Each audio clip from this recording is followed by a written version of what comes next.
যে কথাটা শুনলে আমাদের সকলে মনের মধ্যে একটা শিহরণ জাগে।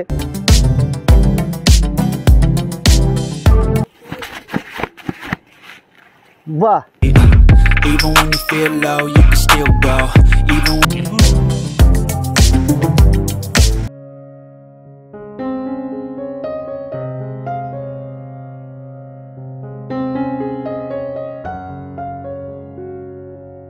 বন্ধুরা, আমি সুমন আর তোমরা দেখছো শালপিয়ালের দেশ। তো দেখতেই পাচ্ছ আমরা যেখানে থাকি, আগেও তোমাদেরকে বলেছি যে মুকুটমণিপুরে খুব কাছেই। তো আজকে আমরা চলে এসেছি মুকুটমণিপুরে। আর আজকে আমার সাথে একজন বিশেষ ব্যক্তি আছেন, তোমরা দেখতে পাচ্ছ উনি আমার সাথে বসে আছেন। ওনার নাম হচ্ছে রাকেশ মণ্ডল। খাতড়া এসডি অফিসের একজন মানে স্টাফ, একজন চাকরি করেন, খুব বড় পোস্টে আছেন এসডি অফিসের। আর ওনার পেশা তো চাকরি করা, কিন্তু প্রত্যেকেরই পেশার পাশাপাশি একটা নেশা থাকে। তো ওনার নেশা একটা অদ্ভুত নেশা ওনার, সেটা হচ্ছে ম্যাজিক। হ্যাঁ, যে কথাটা শুনলে আমাদের সকলে মনের মধ্যে একটা শিহরণ জাগে।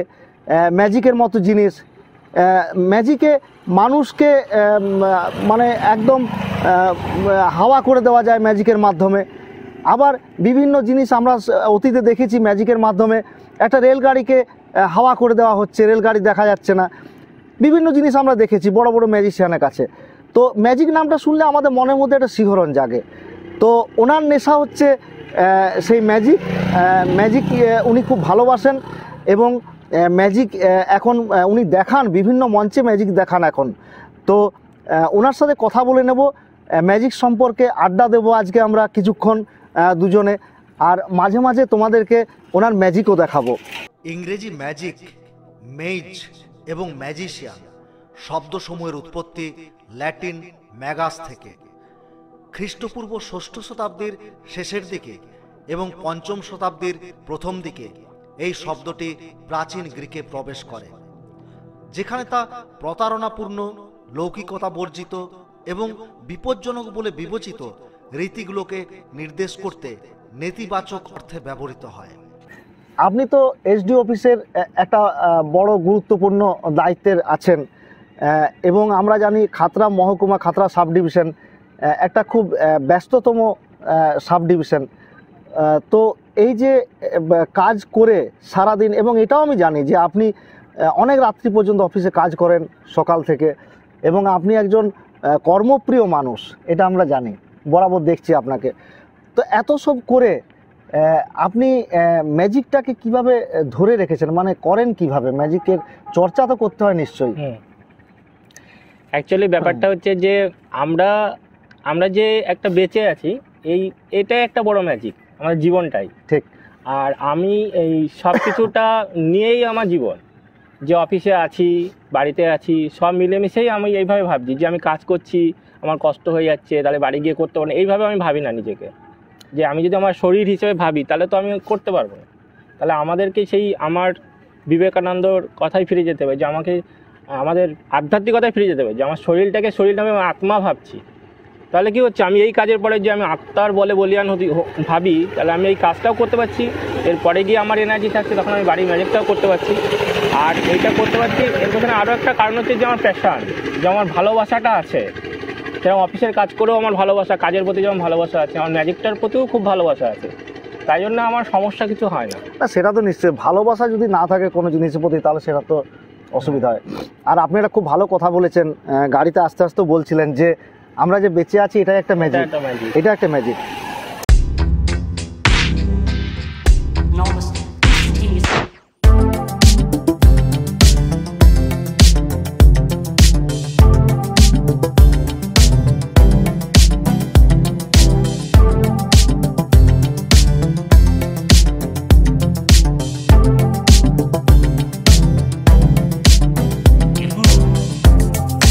তো রাকেশ দা, বিষয়টা হচ্ছে যে আজকে যেটা আপনার কাছে প্রথমে আমার জানার, সেটা হচ্ছে যে মানুষের এই যে ভালোবাসা বা একটা নেশার জিনিস গড়ে ওঠে, এটা কিন্তু ছোটোবেলা থেকেই তার মধ্যে দেখা যায় এবং ভালোবাসাটা ছোটোবেলা থেকেই জন্মে আর কি।